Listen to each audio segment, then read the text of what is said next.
오늘은 정기신과 통일장에 대해서 말씀드리겠습니다.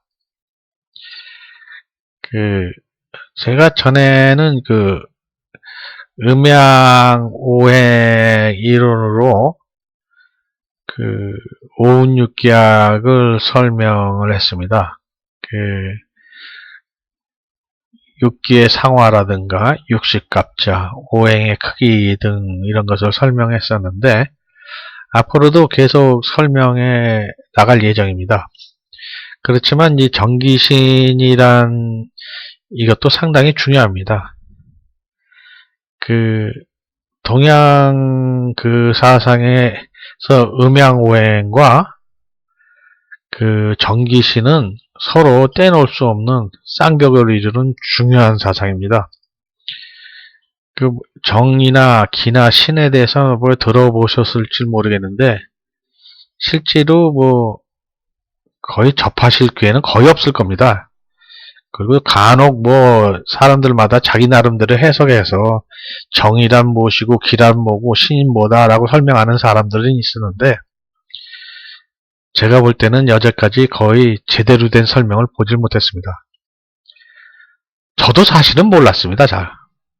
그냥 뿌연하게 이건 이런 건데 하고 알고만 있었지 그걸 잘 몰랐었기 때문에 저 역시도 설명하기가 참 그랬습니다.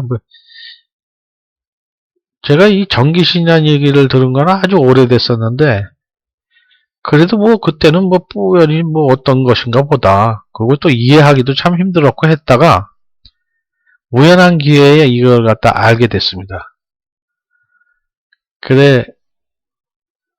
이거 알수록 이게 참 기가 막힌 학문이구나, 정기신이.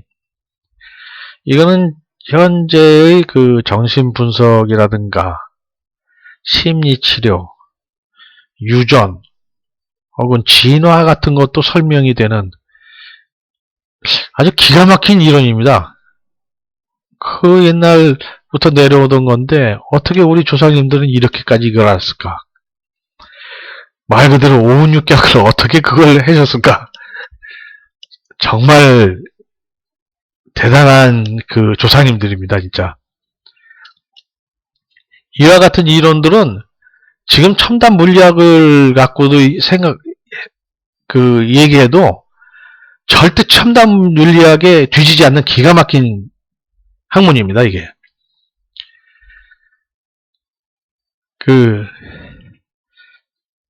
하여간 이걸 이제 알고 보면은 아주 새로운 것을 알았다. 오히려 음양오행보다는 이 정기신이 더 우리의 일상생활과 뗄래야 뗄 수 없는 기가 막힌 학문이란 걸 아실 수가 있을 것 같습니다. 자, 그럼 먼저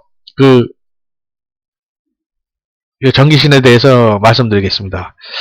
음양오행이 음양오행 이론에 따라서 이게 삼라만상이 다 이루어졌지만 이 정기신이란 것은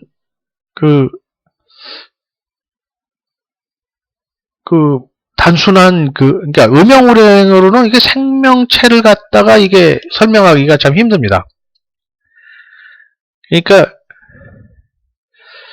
생명체는 끊임없이 이게 변화를 하는데 음양오행은 단순히 우주가 어떻게 창조되었는가라는 하나의 기본적인 설명입니다. 즉 얘기를 하면 가령 뉴턴의 운동 방정식이다 하면은 F는 ma라든가 이거 하나 갖고 적어하는데 실제로 운동을 갖다가 한다는 방정식을 운동을 갖다 분석하려고 그러면 그 방정식을 갖다가 굉장히 여러 다각도로 연결을 해가지고 활용해야 됩니다. 음양오행도 마찬가지죠. 그거는 하나의 뉴턴의 운동 방정식 그런 것처럼 음양오행도 상생상극 이론 이게 딱 이걸로만 딱 되는데 실제로 변화하는 과정을 설명할 때면 이게 좀 그것만으로는 아주 힘들어집니다. 따라서 이걸 설명할 때는 변화하는 단계에 따라서 정기신으로 이제 구분을 해가지고 이제 얘기를 하게 됩니다. 우리가 이제 전기신에 관한 여러 가지 이야기를 종종 들어왔는데, 뭐 인체는 소우주요, 뭐 대우주야 고감하여 기를 받는다. 선과 발, 백해를 통하여 땅의 기운과 하늘의 기운을 받는다. 호흡을 통하여 대기에 가득 찬 기운을 마시어 단전에 가두어 둔다 등등. 하여튼 이런 얘기는 많이 들어왔을 겁니다. 뭐 땅의 기운, 하늘의 기운, 우주의 기운, 뭐 대기에 찬 기운, 여러 가지 기운들을 갖다가 이제 얘기를 하고 있는데, 이런 것은 이제 전기신의 일부의 특징이고, 근데 또 이걸 구체적으로 설명할 방법이 없었어요. 그냥 뭐 몸속이 아닌 외부로부터 기운을 받는다 뭐 이런 것만 이거 공표로 있지, 그냥 그런 기운들이 있다 하고 있는 방법밖에 없었는데, 이런 것이 뭐 전기신 역시 마찬가지로 오행으로 된 겁니다. 운동 방정식과 그걸 구체적으로 활용하는 법이 틀린 것처럼 전기신도 오행으로 되어 있지만 전기신은 이제 좀 다른 특성을 갖고 있습니다. 즉 물질적인 구조와 달리 비물질적인 구조입니다. 전기신이라면 물질이 아닙니다. 비물질 구조. 그래서 설명하기가 그렇게 힘들었다고 합니다. 사람이 그러니까 물질적인 건 좀 이해가 돼도 비물질적인 특성이라 이게 도대체 뭘까? 나중에 알게 됐지만 그 물질은 모두 어떤 물질도 그 물질과 파동의 두 개의 성질을 공유하고 있습니다. 여기서 보면은 이제 우리 몸은 물질이지만 그 파동의 특성인 비물질적인 특성을 지니고 있게 됩니다. 전기신이 바로 이 파동의 특징적인 비물질적인 특성이죠. 제가 이게 처음으로 이 전기신이라는 용어를 접하게 된 거는 중학교 때인데 아마 1969년쯤이라고 생각됩니다. 청산거사라는 분을 만났을 때였는데, 이게 저는 어린 학생이고 청산거사님은 좀 연세가 있었고, 마주 앉아서 이제 옛날 얘기처럼 그냥 들은 얘기입니다. 뭐 거사님은 어떻게 해서 이런 거를 뭐 알게 됐어요? 뭐 하면서 고향이 어디세요? 이거 얘기를 하다가 이제 접하게 된 내용인데, 그분이 이게 고시성을 가진 분인데 하는 내용이 그렇습니다. 정에서 기가 나오고 기에서 신이 나온다. 신이 기를 부리고 기가 정을 부린다. 전기신은 분리되는 것이 아니다. 그러면서 이제 촛불을 예로 들어서 초가 정이고 불꽃이 기며 불꽃 주위의 열이 신이다 이렇게 얘기를 하더라고요. 뭐 이런 말 듣고 이해가 되겠습니까? 그냥 굉장히 어려운 뭔가 있는가 보다 또 이렇게 하고 이제 말았죠. 정에 대해서 우선 여기서 설명한다는 것도 상당히 힘든 겁니다.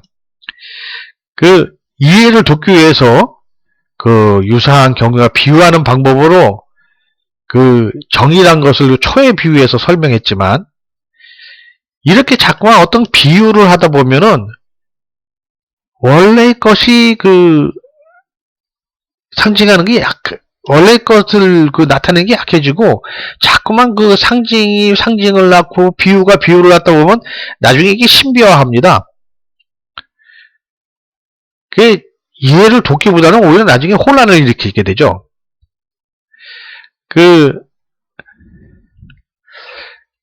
저한테 이제 전기신을 설명해준 청산거사도 전기신을 촛불에 비유한 방법으로 설명해 주었지만, 지금 보면은 그건 단순한 비유였을 뿐 전기신에 대한 올바른 설명이 아니었던 겁니다.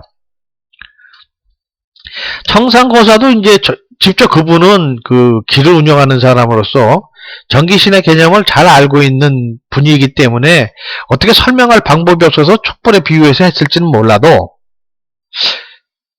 그게 사실 올바른 설명은 아니었어요. 그러니까 비유일 뿐이었지 올바른 설명이 될 수가 없었습니다. 그러니까 자기가 알고 느끼는 것과 그것을 설명하는 것은 또 별개의 일인 것입니다. 나중에 이렇게 왜 알게 되었을 때는 왜 이렇게 비유했을 거 그게 설명하기 힘든 일인가 하는 것을 이제 알게 되었는데 이게 저도 이게 참 알고 싶어서 고민을 많이 했었는데 뭐 어떻게 뭐 방법을 못 찾겠더라고요.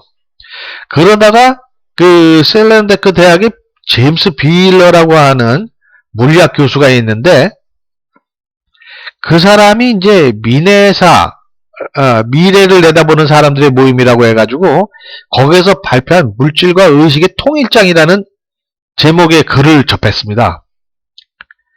근데 이분이 설명하는 얘기를 가만히 들으니까 이 얘기를 생명, 마음, 의식 이런 걸로 설명을 했는데 그러니까 물질과 의식을 갖다가 이제 연관시켜서 이렇게 얘기를 하는데 가만히 들어보니까 이 양반이 하는 말이 청기신을 설명하고 있는 거예요. 그게 물리학으로. 야, 저 사람 아주 기가 막힌 사람이구나. 도대체 어떻게 되는 거지? 아주 상당히 놀랐습니다.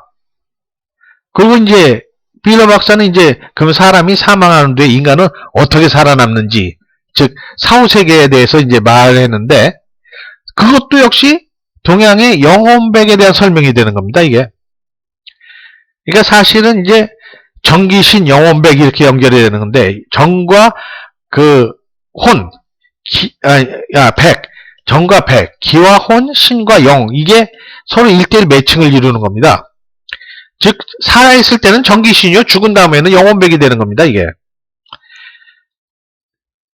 사실 이와 같은 관계도 영혼, 혼백, 혼용해서 사람이 쓰기만 했지 이것이 어떻게 되는지에 대한 설명도 없습니다. 사실은. 근데 이게 동양 사람도 아니고 이 셀렌주크 대학의 그 물리학 교수 그 빌러 박사가 이 인간에 대한 그 정기신과 영혼백을 물리학을 통해서 설명하고 있는 거예요. 야, 이게 저는 진짜 깜짝 놀랐습니다. 거기 감사의 민혜사에 대해서 감사의 글도 올렸고 또 어떤 분은 또 거기 감사의 글을 올리니까 거기에 대해서 당신이 이런 거에 아주 전문가인데 나는 도저히 동의하지 못하겠다. 내가 10가지 질문을 할 테니까 당신이 거기서 답해봐라. 그래가지고 또 거기에 대한 답변 글도 또 올린 적이 있습니다. 그 빌러 박사가 이제 하는 얘기는 우주의 기본 구조에 대해서 얘기하는 건데 우리는 3차원과 시간이 아니라 4차원이라고 알고 있었는데 빌러 박사는 4차원이 아니라 5차원 구조다 하는 얘기를 하는 겁니다. 그러면서 이제 5차원 구조에서 그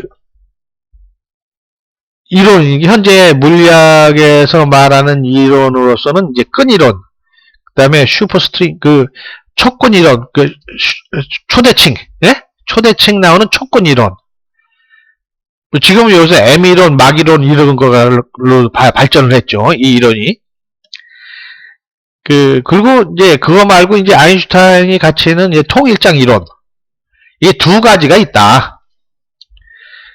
그러면서 이제 5차원을 설명하는 이론이 크게 두 가지로 나눠지는데, 본인은 이제 5차원 이론을 이용해서 이제 생명, 마음, 의식을 설명하는 겁니다. 사실 촉근 이론은 이제 칼루자가 하나의 아인슈타인의 상대성 이론하고 전작 이론을 갖다가 결합할 때 하나의 차원을 갖다 더 있어야 되겠다 해가지고 이제 차원을 만들고 그거를 갖다가 이제 차원이 말린 우리 눈에 보이지 않는 차원, 말린 차원이라고 그래가지고 아주 끈처럼 아주 한 차원이 이제 말려가지고 보이지 않을 정도로 작게 됐다 해서 끈이라는 개념을 이용했었는데 이 두 가지 이론, 촉근 이론은 근데 이거는 너무나 작아서 보이지 않는 여분의 차원들이 있다는 개념입니다. 근데 통일장 이론의 경우는 거꾸로 차원이 너무 커서 우리가 볼 수가 없다는 이론이죠, 이게. 근데 이제 촉근 이론도 나중에 M 이론하고 이제 막 이론으로 넘어가면서 작을 수도 있고, 아주 너무 무지하게 클 수도 있다. 그래서 이제 다중우주론까지도 나오는데,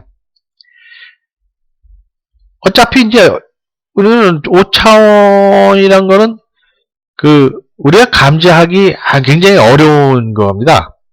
사실 이 차원이라는 거 개념도 우리가 오감을 통해서 느끼는 게 아닙니다. 우리가 머릿속에서 만들어내는 하나의 상징 이미지입니다. 그렇기 때문에 우리가 육체적으로 그걸 감지할 수 있는 방법은 없습니다. 뭐 어쨌거나 이제 5차원을 이해하는 데 도움이 되는 그런 얘기가 있습니다. 윌리엄 클리포드라는 양반이 이게 전자기 이론, 3차원적 전자기 이론이 아니라 4차원적 전자기 이론을 내면서 물질은 구부러진 공간에 불과한 것이고 움직이는 물질이란 그 굴곡 속의 변화량에 불과하다라고 이미 1870년대 이렇게 했습니다.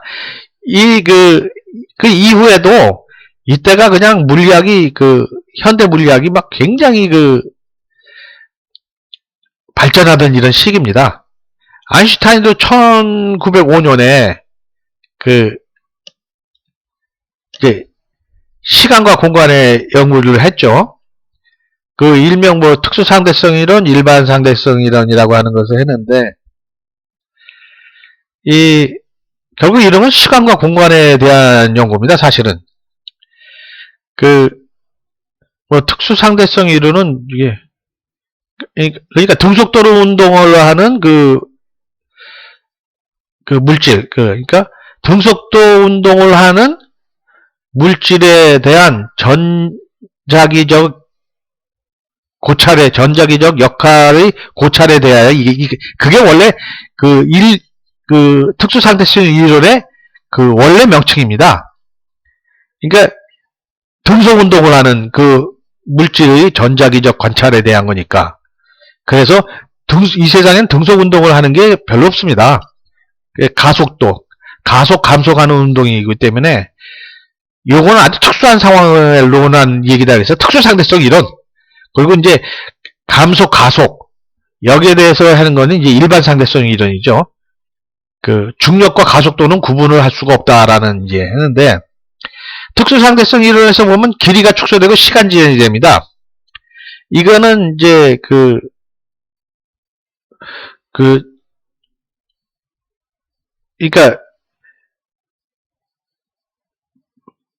속도가 그러니까 관찰자에 대해서 일정 속도로 움직이는 물체는 길이가 축소되고 시간이 천천히 흘러간다. 이런 얘기가 되는 거고, 일반 상대성 이론은 이제 물질과 에너지의 관계인데, 여기서는 이제 또 공간이 휘어진다고 하는 겁니다. 이 공간도 하나의 3차원인 거고, 보면, 그러니까 차원이 늘어났다 줄어났다 한다는 얘기입니다, 이게. 그거는 이제 칼루자가 나옵니다. 데오도르 칼루자가 이제 아인슈타인의 일반 상대성 이론, 그 다음에 이제 전자기 이론을 통합하는 이론을 낸 겁니다.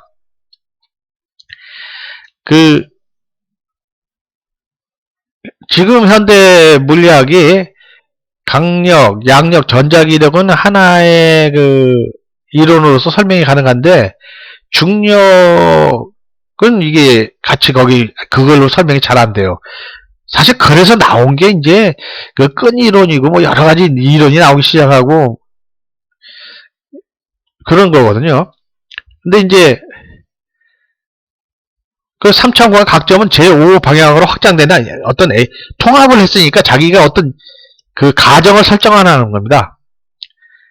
그래서 설정했을 때 이제 이런 A라인을 가져야 되고, 그 다음에 A라인의 길이가 일정해야 되고, 그 다음에 5차원 방향으로 작은 원을 그린다. 이렇게 얘기를 하는 거죠.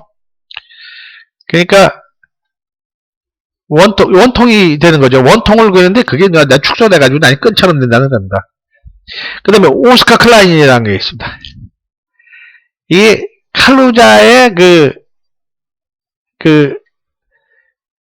여기다가 이제 이때 당시에 양자역학이 많이 이제 등장을 했는데, 이게 양자역학의 그거를 칼루자의 원통, 여기 작은 원통형으로 이제 말린다고 그랬었는데, 거기다가 이제 개념을 갖다 터해가지고 만드는 거죠. 그래가지고 이 칼루자가 만든 거기에다가 오스카 클라인이 저거해서 이게 끈이론을 갖다가 촉근이론, 나중에는 이제 M이론, 막이론 이렇게 해가지고 이제 되는 거죠. 여기 작은 원통이 작아져서 끈처럼 행동한다라고 되는 것입니다. 그 다음에 윌리엄 윌슨이 슈레딩거의 파동 함수란 게 있습니다. 그게 확률 함수로 나타내는 게 있는데, 이거는 5차원의 부피다. 5디멘전의 부피라는 그런 걸 이제 얘기를 했고, 참 이 1870년서부터 1928년까지 대단한 거 아닙니까 이게. 근데 이제는 아인슈타인이 테오도르 칼루자 걸에다가 윌리엄 윌슨의 저거에서 통일장 이론을 확장시킵니다. 1980년대. 근데 끈이론은 어떻게 해요? 테오도르 칼루자에, 같은 테오도르 칼루자에 이건 중요한 겁니다. 이건 왜냐하면 여분 차원의 개념을 먼저 도입한 사람이기 때문에. 아인슈타인하고 윌리엄 윌슨이 이제 5차원적으로 이제 확장된 저걸 했는데, 이 사람은 이제 5차원을 갖다가 이게 끈이론에서는 너무나 작아져가지고 우리가 볼 수 없다고 느끼는 거고, 이 사람은 너무 커도 볼 수 없다는 겁니다. 그러니까 리만거의 거대한 원주로 생각하면은 칼루자의 A라인, 여기서 A라인인데 A라인에 대한 항등 조건을 만족한다. 이 조건들을 다 이 항등 조건. 항등 조건을 갖다가 만족한다라고 하면서 이거는 아주 크게 보는, 여분 차원을 굉장히 크게 보는 거고, 이 사람들은 여분 차원은 너무 작아서 안 보인다고 그러는 거고. 그러니까 왜 우리가 감지할 수 없느냐 할 때, 여분 차원이 너무 작아서 감지할 수 없다. 이건 너무 커서 감지할 수 없다. 이런 얘기가 됩니다. 근데 뭐 이런 거는 좀 복잡하긴 해도 우리가 그냥 직감적으로 상상을 할 수가 있는 게 있어요. 상상. 우리가 오감으로는 감지를 못 합니다. 그러니까 상상으로 우리가 이제 하나의 이미지, 비유와 상징을 통해 가지고 이제 상상하는 거죠. 그러니까 직선은 1차원에 존재하는데 2차원에서는 직선이 구부러질 수 있기 때문에 무한히 많은 직선과 곡선이 평면에 존재할 수가 있습니다. 평면에 뭐 그리는 대로 존재되는 것이죠. 그 다음에 3차원에서는 평면이 구부러질 수가 있습니다. 그러니까 무한히 많은 국면을 갖다가 우리는 만들어낼 수가 있는 겁니다. 4차원에서는 공간이 구부러질 수가 있습니다. 또. 그래서 무한히 많은 입자가 존재한다. 오스카 클라인, 여기 윌리엄 클리포드가 물질은 구부러진 공간에 불과한 것이며 움직이는 물질이란 그 굴곡 속의 변화량에 불과하다. 그러니까 지금 물질은 구부러진 공간에 불과한 거다. 그래서 4차원에서는 3차원 공간이 구부러질 수가 있기 때문에 물질이 생긴다는 겁니다. 그 다음에 5차원에서는 물질이 시간을 따라 움직일 수 있다. 그러니까 움직이는 물질이란 그 굴곡 속의 변화량이다. 윌리엄 클리포드. 이 사람은 아주 상당히 획기적인 발상을 했습니다. 나중에 아인슈타인의 일반 상대성 이론에 보면은, 그러니까 물질과 에너지에 의해서 공간이 휘어진다고 했는데, 그거는 이제 증명이 된 거 아닙니까? 즉, 물질이 있으면 그 주변에 공간이 휘어지는 겁니다. 근데 윌리엄 클리포드 식으로 말하면은, 공간이 구부러져서 물질이 생긴다고 했어요. 아인슈타인 식으로 말하면 물질에 의해서 공간이 구부러졌다고 그랬는데, 윌리엄 클리포드는 공간이 구부러져서 물질이 생긴다. 참 어쨌든 간에 하여튼 물질과 공간의 휘어짐은 떼어낼 수가 없는 겁니다. 이게 사실은 그 로렌츠라는 사람과 피츠제랄드 이 사람이 이제 결국은 이제 빛의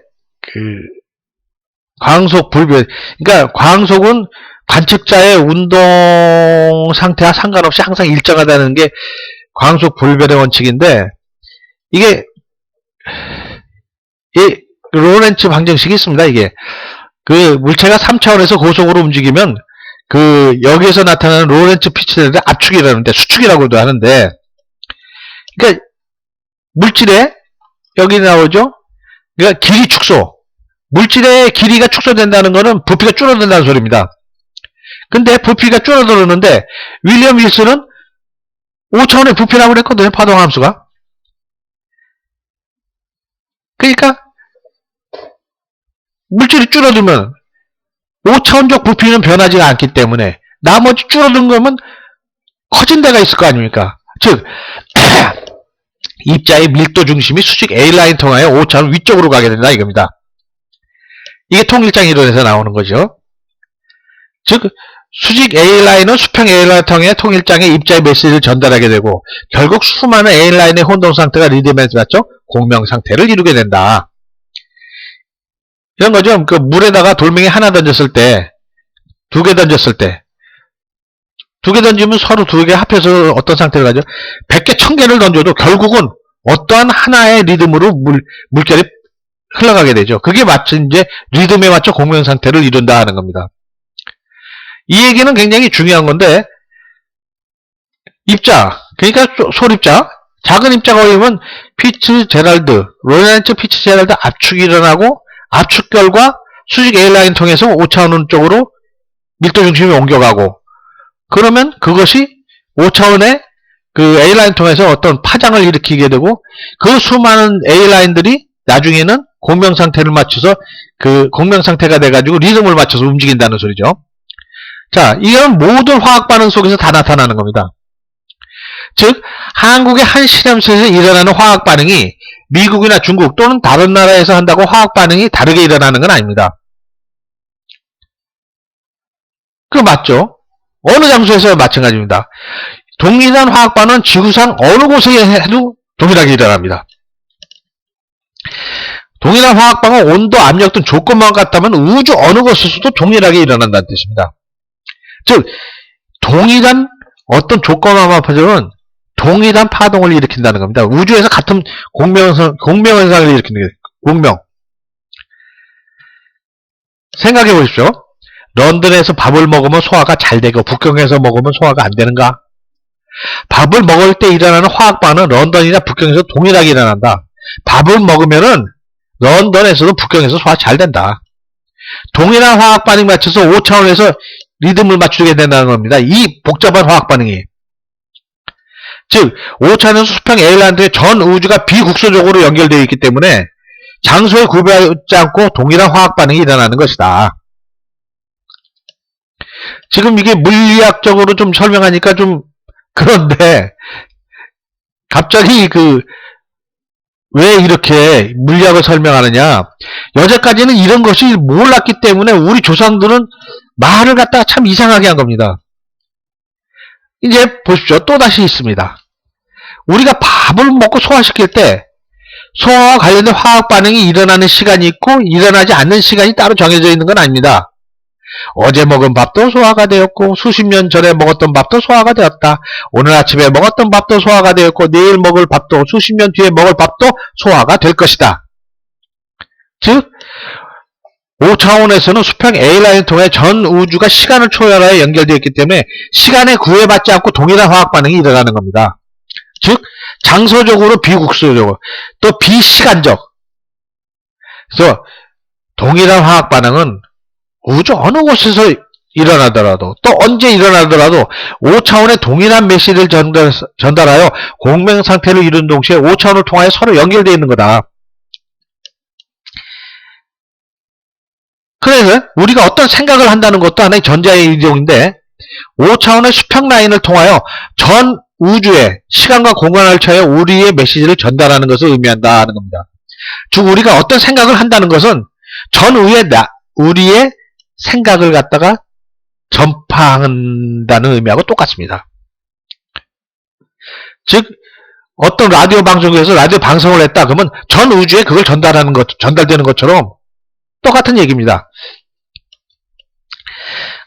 그러니까 우리가 시공 4차원으로만 보았을 때 화학 반응의 결과가 전자의 이동에 의한 에너지의 방출과 흡수로만 보이지만 동일한 화학 반응에도 아무 관계가 없는 그 독립된 별개의 반응이라고 생각되는 겁니다. 그렇지만 세상이 5차원으로 되었다고 생각해 볼 때는 이 점으로 인식되는 입자가 선으로 나타나고 수직 A라인은 수평 A라인을 통하여 서로 연결되어 우주 전체가 비국소적으로 연결된과 동시에 수직 A라인을 따라서 이제 변화하면은 수평 A라인이 특수한 패턴으로 묶거나 쌍을 이루면서 공명이 발생합니다. 즉 결과적으로는 하나의 어떤 그 묶이는 패턴이 되는 거죠, 이게. 그래서 생명 자체가 물질 육체가 5차원으로 생명 자체라는 건 뭐냐? 물질 육체가 5차원적으로 확장되면서 에너지가 계속 양방향으로 흐르거나 상호 교환된 결과물로서 이것을 바로 정이라고 하는 것이고 제임스 비일러 박사는 이거를 생명이라고 불렀습니다. 그래서 우리 그 옛말들이 이게 이렇게 되는 것을 갖다가 생명 참 설명하기 힘드니까 어떤 정의라고 표현한 겁니다. 즉 오운육학에서도 보면은 그 청관과 지지라는 그거를 새로 도입했지 않습니까? 말을 왜냐 도입해야 되니까 좀 종류가 다른 거죠 이게. 그러니까 여기는 어떤 말을 붙여야 되겠다 해가지고 도입했던 겁니다. 여기 정의란 것이 바로 그렇습니다. 이렇게 생긴 생명을 갖다가 정이라고 그러는 거죠. 이게 꼭 우리 인간만이 되는데 이 전기신의 개념은 모든 생명체에 다 적용되는 겁니다.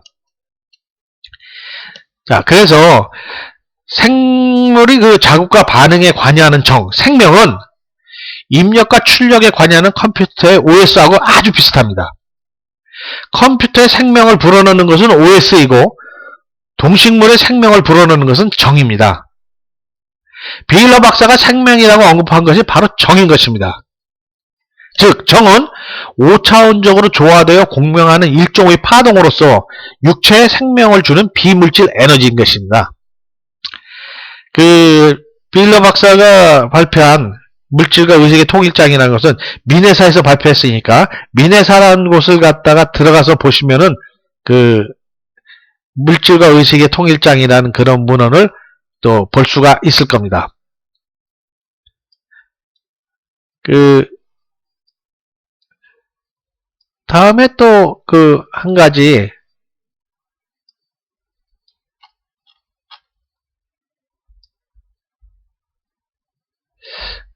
뭐냐면 그 전기신의 개념에 대해서 좀 더 말씀드리고자 합니다. 전기신의 개념은 이게 모든 생명체에 다 적용되는 겁니다. 따라서 이게 전기신을 얘기할 때는 우리가 전기신하고 얘기하지만 동물과 식물이 서로 다른 패턴을 가질 수 있습니다. 또 동물들 간에도 다르고 식물들 간에도 다를 수가 있습니다. 우리가 전기신에 대해서 우선 정을 설명할 때 정을 설명하는 것은 생명이라고 했습니다.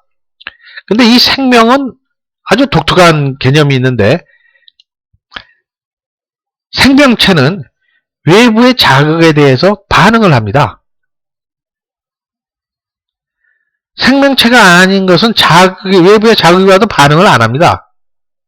근데 생명체는 외부의 자극에 대해서 반응을 합니다.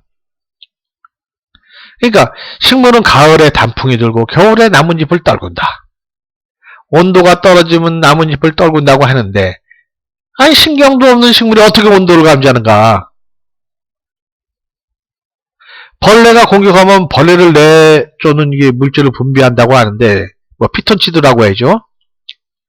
아니 어떻게 벌레가 공격하는 걸 알고 또 그 물질을 갖다 합성해서 내보내는가 이게. 어떻게 감지하지? 봄이 되면 무지하게 많은 꽃이 피어나는데, 이 꽃들, 이 식물은 어떻게 봄이 온 걸 알지? 온도를 감지해서 그런가? 어, 겨울에 찬온도 감지해서 낙엽 떨구고, 봄에는 온도 감지해가지고 새싹 나오면서 꽃을 피고, 이 되게, 이게 신경도 내도 없는 식물이 어떤 방식으로 하는가? 분명한 것은 식물은 온도를 감지한다는 겁니다. 온실에서 온도를 조절해가지고 겨울에 꽃을 피워가지고 시장에 내다 파는 꽃이 굉장히 많지 않습니까? 그러면 식물은 뭐 인간이나 다른 인간이 뭐 온도를 감지하는 과정과는 다른 과정을 통해서 온도를 감지하고 거기에서 그 대응을 한다는 걸 알 수 있습니다. 즉 식물과 동물을 감지하는 패턴이 서로 다른 겁니다. 온도만이 아니죠. 온도도 하나의 그 전자파에 대한 것인데, 전자파 중에 자외선, 적외선, 가시광선들이 있는데, 곤충은 뭐 어떤 곤충은 자외선이나 적외선까지 뭐 감지 범위가 아주 다양합니다. 또 새들도 인간보다는 좀 많이 한다고 그러네요. 또 음파 영역도 초음파, 저주파를 감지하는 그 박쥐, 고래, 코끼리, 이게 저주파를 발사하고 감지합니다. 초음파를 발사하고 감지하기도 하고. 그리고 또 우리같이 가시광선을 감지한다고 해도 이 천연색으로 잘 볼 수 있는 경우도 있고, 어떤 생명은 흑백으로 감지하는 경우가 있고, 이 색깔이 있다고 해도 다양하지 못한 경우가 있고, 식물 또한 또 자기가 좋아하는 빛의 색깔들이 다릅니다. 뭐 붉은빛 좋아하는 것도 있고, 파란빛 좋아하는 것도 있고, 그 냄새, 그 후각, 시각만이 아니라 후각, 시각 청각을 떠나서 후각으로도 생물이 반지하는데, 아주 민감하게 반응하는 생물이 있지만 인간처럼 둔감한 것도 있어요. 뭐 나방 같은 거나 페로몬에 반응하는 건 그 조금만 분자만 있어도 그냥 그 냄새를 맡고, 그 냄새를 통해서 이제 같은 무리인지 적인지 내가 먹는 먹인지 암놈인지 순놈인지 서로 구분을 합니다. 그 냄새, 우리가 흔히 키우는 강아지들, 이게 냄새에 민감하죠. 하지만 인간은 냄새에 민감하고 모든 것을 파악할 때 눈이 거의 대부분을 차지합니다. 그래서 이제 뭐 어떤 사고가 났다 그러면 목격자를 찾습니다. 뭐 이렇게 나오는 건데. 우리가 눈보다 개처럼 코가 더 민감했다 그러면 목격자를 찾습니다라는 그게 아니고 이제 냄새 맡으신 분을 찾습니다. 뭐 이렇게 얘기가 되겠죠. 그러니까 개들은 주로 냄새에 의존하니까 사람처럼 뭐 보기 좋은 모양의 그 개를 선호하는 것보다도 냄새 좋은 개들을 반기겠죠. 사람이 그 집에 외출했다가 강아지하고 외출했다 딱 들어왔는데 보니까 집이 도둑 맞았어. 뭔가 그렇지만 사람은 도둑 맞은 걸 갖다가 나중에 하게 되죠. 없어졌네, 이 없어졌네 하면서. 그렇지만 같이 산책하고 돌아온 개는 어떤 냄새를 가진 놈이 들어왔다가 어느 이동 코스를 거쳐서 돌아다니다가 이렇게 나갔구나 하는 걸 갖다가 냄새로 다 알죠.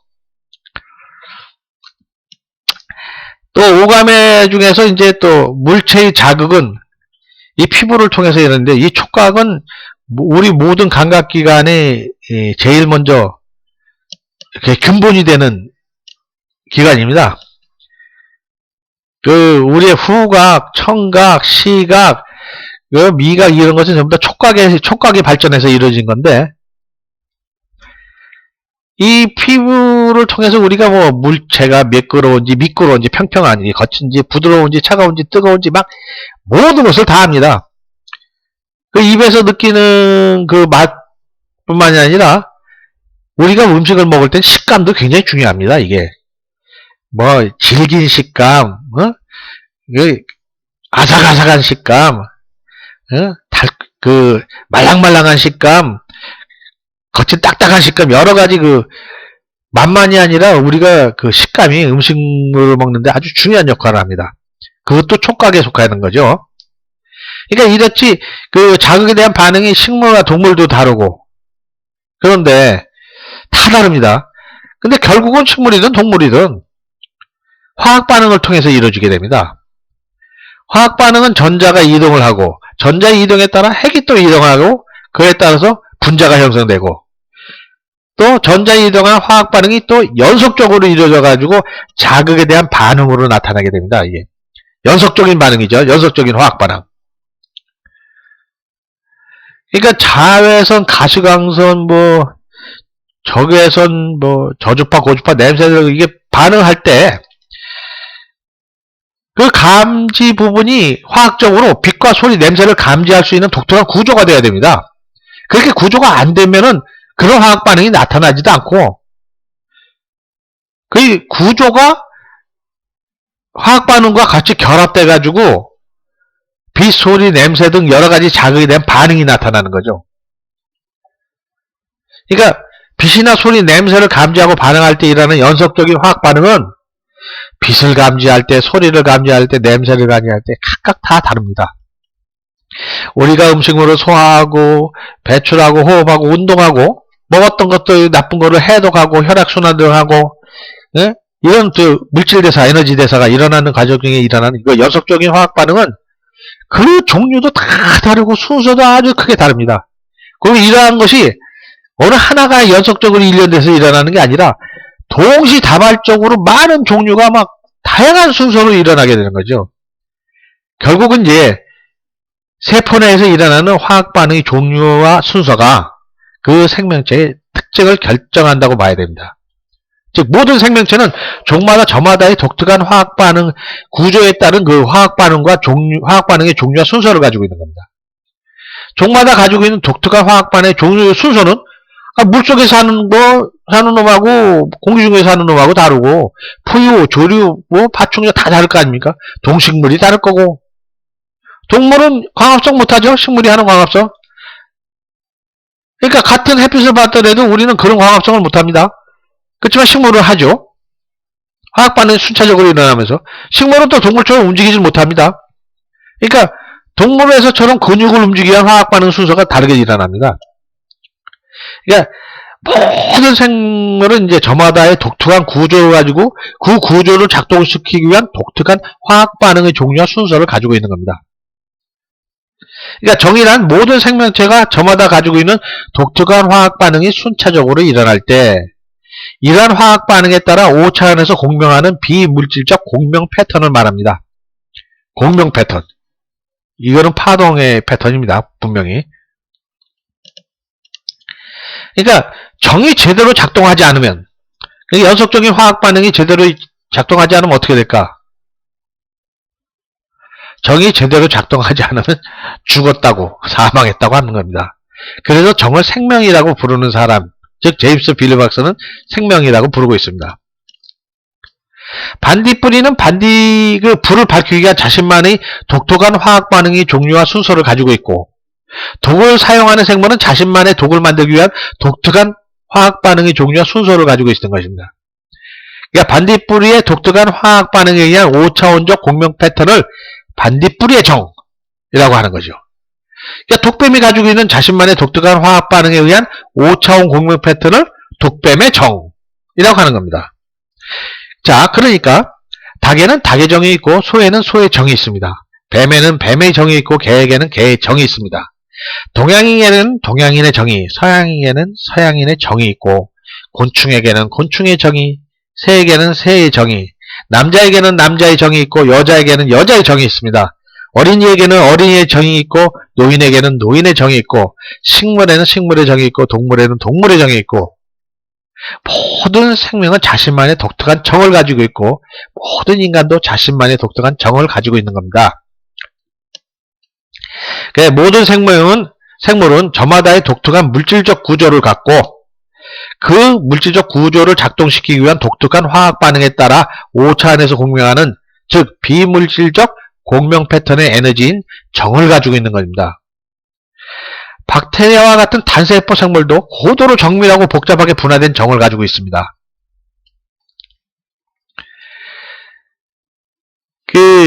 단세포 생물이 출현하기까지는 오랜 시간이 걸리고 힘드는 것이지만 일단 생명이 탄생하고 나면 생명체는 스스로 주변 환경에 적응하면서, 즉 자극에 반응하면서 진화하기 때문에 생명 출현에 걸리는 시간보다는 적은 시간 내에 다양한 종류의 생명체로 진화를 합니다. 생물의 자극과 반응에 관여하는 정은 그 정의 움직임 또 전자이동으로 나타나고, 컴퓨터의 입력과 출력에 관여하는 OS의 움직임도 전자의 이동으로 나타나지만, 즉 정과 컴퓨터의 OS가 전자의 이동으로 나타나는 것은 동일하지만 정과 컴퓨터의 OS는 서로 다릅니다. 컴퓨터의 OS는 전자 부품으로 구성된 컴퓨터에 맞게 만들어진 것이지 유기물로 구성된 생명체에 맞게 구성된 건 아닙니다. 또한 개의 정은 개에게 맞도록 구성된 정이므로 닭이나 소 또는 돼지에게는 맞지 않는 정입니다. 정은 철저하게 육체적인 구조에 맞게 만들어진 것이고 우리의 육체적 구조 또한 정에 맞게 만들어진 겁니다. 육체적 구조와 정은 서로 잘 맞춰진 하드웨어와 소프트웨어인 것입니다. 육체적 구조의 하드웨어와 정의 소프트웨어 중 어느 하나라도 잘못되면 우리의 몸과 마음에 이상이 생깁니다. 훈련과 연습 등 적응에 의한 육체적 구조의 변화가 정의 변화를 초래하기도 하지만 정의 변화 또한 육체적 구조의 변화를 초래하기도 합니다. 이러한 변화는 길게 크고 볼 때 긍정적인 면에서 진화의 특성으로 나타나기도 하지만 단기간의 부정적인 면에서는 각종 질병으로 나타납니다. 어떻게 좀 설명이 잘 됐는지 모르겠습니다. 앞으로도 이게 정기신에 대한 설명을 자주 할 겁니다. 잘 봐주셨으면 고맙겠습니다. 감사합니다. 오늘은 이것으로 마치겠습니다.